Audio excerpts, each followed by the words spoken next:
Hello, everyone. This is Clayton Sosa. For my socio-autobiographical project, I talked about many of the things that aided in the socialization process in my life. And then for the second part of the paper, the person that I interviewed was my grandfather. He was born in 1939, right at the end of the Great Depression. So we were socialized very differently.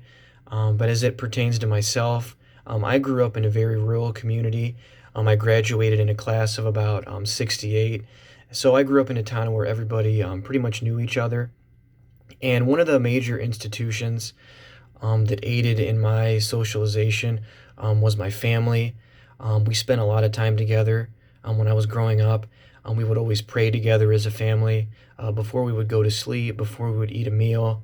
And then my parents also taught me a lot of values about work and the work ethic.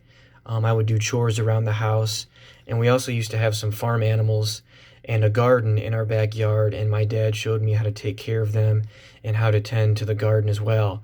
I also ran track and cross country, and my family always came to my meets to cheer me on and just to be that moral support there.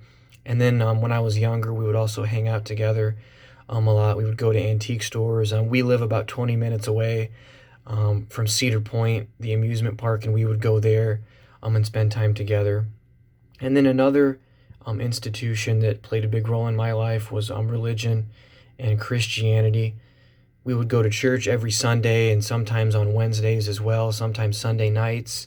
And like I said, we would pray together as a family. And my school actually held this event. It was called See You at the Pole.